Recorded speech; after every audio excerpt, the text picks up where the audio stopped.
Welcome to The Explainer. Today, we are digging into a landmark 1987 report that really laid out the interconnected threats to our survival on this planet and basically asked all of humanity to make a choice.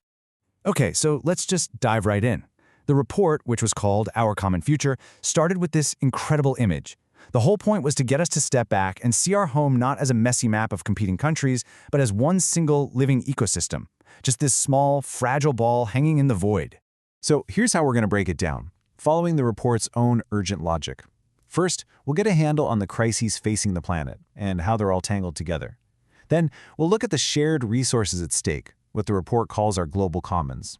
After that, we'll zero in on the single biggest roadblock they saw to making any progress. And finally, we'll confront what they called the ultimate environmental threat to, well, everything. Now, the report's main argument was, for its time, pretty revolutionary. It basically said, look, you cannot pull the environmental crisis and the development crisis apart. They're not two separate problems, they're two sides of the exact same coin. Poverty, they argued, isn't just a social issue, it's a major cause and a major effect of our global environmental problems. And this wasn't some theoretical academic exercise, no way.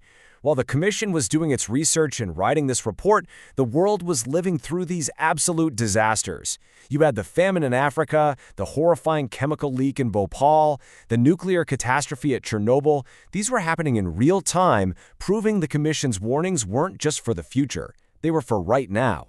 And this brings us to this huge paradox that the report really drills down on. On the one hand, humanity was making what looked like incredible progress, right? People were living longer, more babies were surviving, more folks were learning to read, but, and this is a huge but, the very same engine driving all that growth was also creating these massive failures. Inequality was exploding, and we were pushing our planet's life support systems to the absolute brink. Okay, so with these massive, planet-sized problems on the table, the report then zooms in on the parts of the Earth that don't belong to any single country, but are absolutely vital to all of us. They called these the global commons. Think of them as the planet's shared inheritance. And the report basically said that how we manage these spaces, or fail to manage them, is the ultimate test of whether we can cooperate enough to actually survive. First up, the oceans. Now, we had this monumental agreement, the UN Convention on the Law of the Sea, which was supposed to create rules for everyone, and yet it clearly wasn't enough to stop the catastrophic overfishing of the very stocks that provide most of the world's catch, or the endless tide of pollution pouring in from our land. Then you've got outer space. It was supposed to be this peaceful frontier for all of humanity. That's what the treaty said. But even back then, it was already facing new threats. That sweet spot for satellites, the geosynchronous orbit, was getting crowded. And worse, the arms race on Earth was threatening to spill over, turning the shared space into just another battlefield. And finally, Antarctica. For decades, this place was a remarkable success story. An entire continent set aside for peace and science. But you could see the cracks forming. People started whispering about potential minerals under all that ice, and some nations were starting to feel left out of the club that got to make the rules. So here's the bottom line on all three of these. For each of these vital commons, we had actually managed to build a framework for cooperation. We had treaties, we had rules, but every single one of those frameworks was being stretched to its absolute limit by countries looking out for number one, by economic competition, and by the shadow of conflict. And that leads us directly to what the report called the single greatest obstacle to progress, the one thing that was actively stopping us from solving any of these other massive problems. Try to wrap your head around this number. In the mid-1980s, the world was spending almost $1 trillion a year on the military. It's a number so big it almost loses its meaning. So the report put it in perspective. It was more than the combined income of the poorest half of the human race.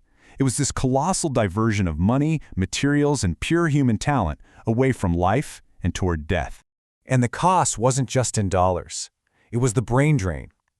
It is absolutely staggering to think that about half of all the money spent on research and development worldwide went to the military. We're talking 500,000 of the world's scientists working on weapons. Their genius wasn't focused on clean energy or curing disease. It was focused on finding more efficient ways for us to destroy each other. The report drove this point home by quoting a pretty unlikely source, the American president and former five-star general Dwight Eisenhower. He framed the arms race not just as a danger, but as a profound failure, A theft, plain and simple, from the basic needs of human beings. But beyond the mind-boggling cost, the arms race posed the ultimate environmental threat, and it forced us all to ask a really fundamental question. What does it actually mean to be secure? The report argued that our old definition, which was all about armies and borders, was dangerously out of date. Real security, they said, has to include a stable environment.